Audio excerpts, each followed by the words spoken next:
रुक गए और हमने देखा कि 6 ईयर के पहले सिंस लगा है, यानी अब बात आ गई कि सिंस और फॉर कहाँ, यही इसमें गलती है।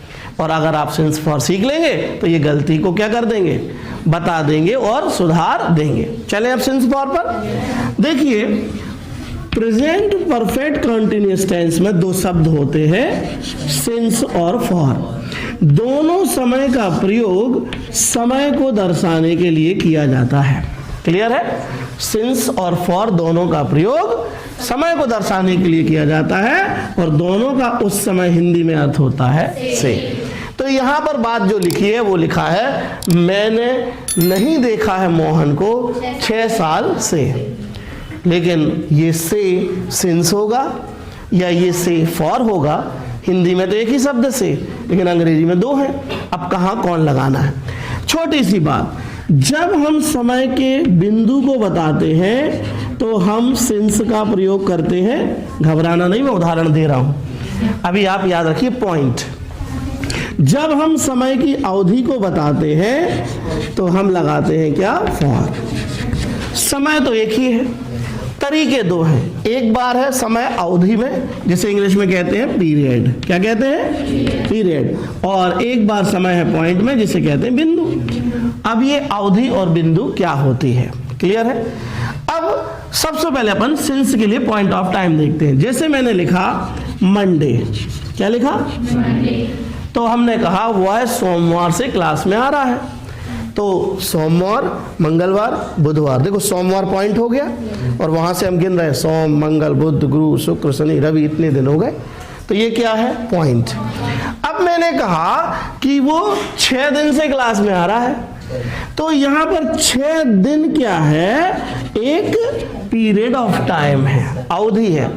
यहां से हम बिंदु से क्या कर सकते हैं, चल सकते हैं, लेकिन अवधि से सिर्फ जान सकते हैं कि उसे आते हुए कितने दिन हो गए, 6 दिन हो गए।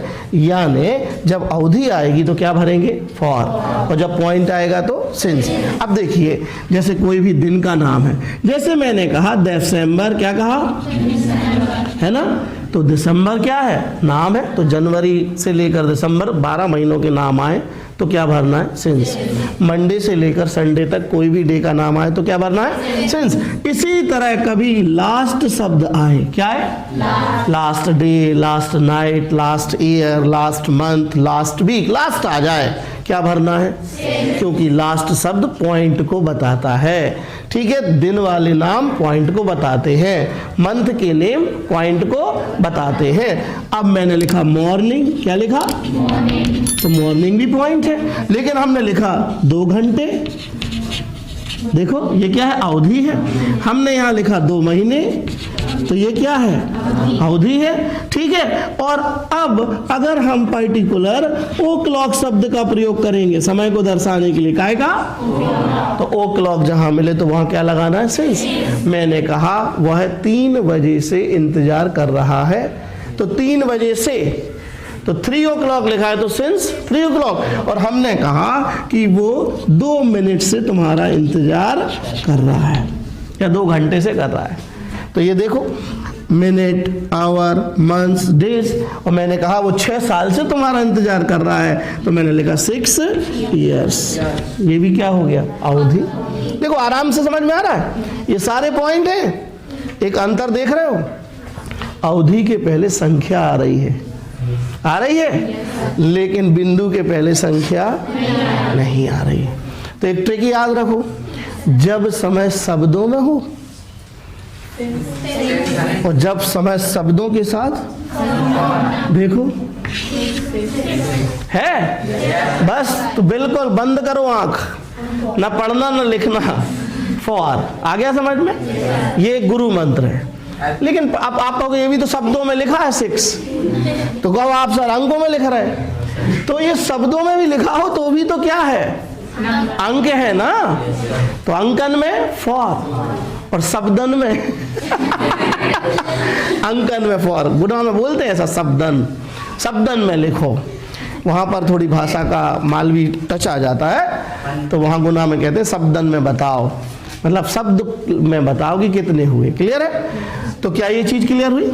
यदि सेंचुरीज आ जाएं, जैसे मैंने लिखा 1998, अब आप कहोगे सर ने कहा था अंक आए तो फॉर भर देना।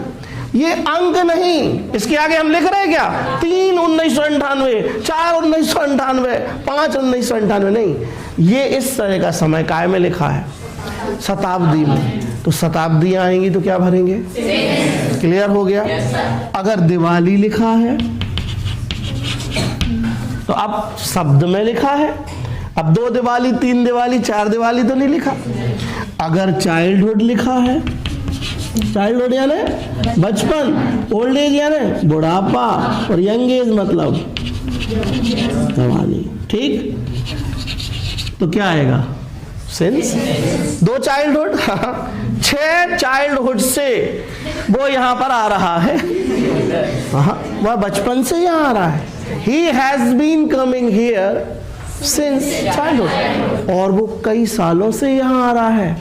He has been coming here for many years, अवधि, बिंदु नहीं है। तो क्लियर हो गया for और since। अब इस आधार पर यहाँ पर गलत क्या है? 6 year। अब करेक्ट करके क्या लिख कर आएंगे हम? यहाँ तक आ रहा है इसमें, I have not seen Mohan. ठीक, और यहां लिखेंगे फॉर और डबल अंडरलाइन बता कर आएंगे कि देखिए मैंने सही कर दिया, और 6 ईयर। क्लियर है? तो अब हमने यहां 2 चीजें सीखी। खाली स्थान में सिंस फॉर आए भर लोगे, और सिंस फॉर की गलती आए तो सुधार लोगे।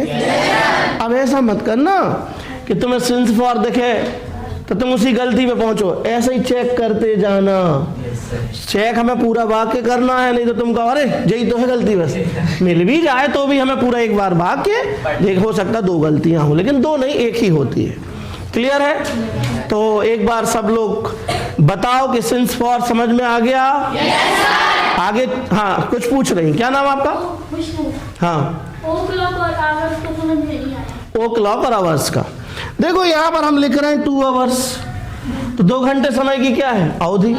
और आप 11 बजे से क्लास में पढ़ रहे हैं, तो अपन को बिंदु मिल गया, और हमने कहा तुम 3 घंटे से क्लास में पढ़ रही हो। अब कब आई थी, कौन सा बिंदु हम गिने?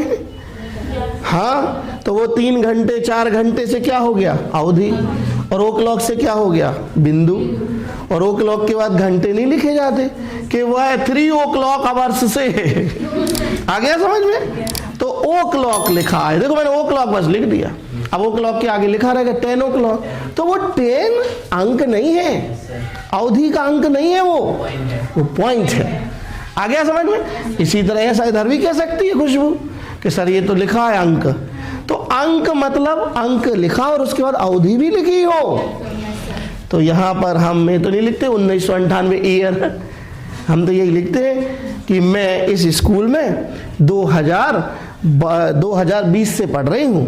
ऐसा कहते हैं कि मैं इस स्कूल में 2020 ईयर्स से पढ़ रही हूँ। बाप रे, मतलब 2020 साल हो गए, तुरंत वो क्या बन जाएगी? देखो अगर मैंने लिख दिया 2023, सॉरी 2000, तो ये क्या है? एक शताब्दी। और हमने लिख दिया लो 2023 साल हो गए हैं मुझे इस स्कूल में पढ़ते हुए, ना जाने में कौन सा भूत हूँ।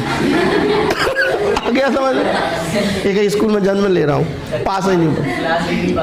अब आया अवधि, देखो क्लियर हो गई, ये बन गई अवधि, ये बन गया बिंदु। ठीक, अब तो गलती नहीं करोगे। ठीक, अब एक काम करना, गूगल पर हम एक्सरसाइज निकालेंगे आज सिंस फॉर की।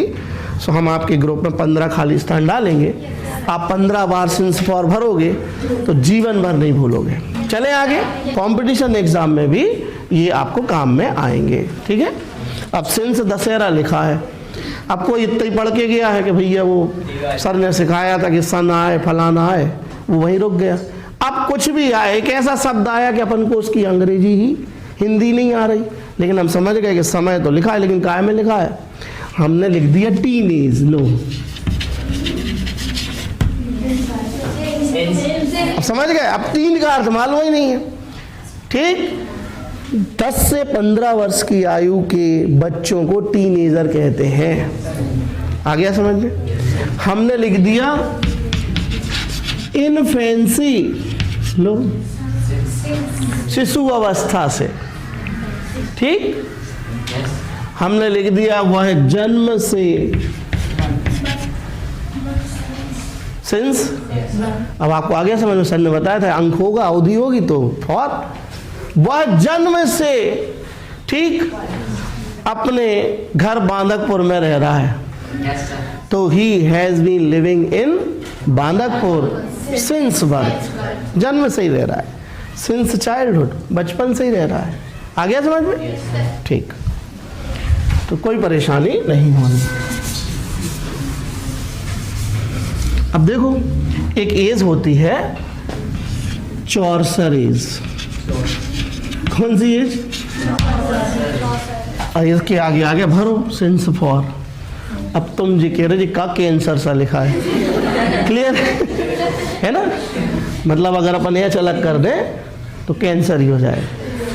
चौरसर एज कहलाती है। चौरसर जो है अंग्रेजी साहित्य के पहले कवि हैं, जॉफरी चौरसर उनका नाम है। जॉफरी, उन्हें चौरसर चौरसर कहते हैं। तो सामान्य ज्ञान में भी जान लो, इंग्लिश लिटरेचर के सबसे पहले कवि हैं जॉफरी चौरसर। यहीं से अंग्रेजी साहित्य शुरू होता है। उस एज को क्या कहते हैं?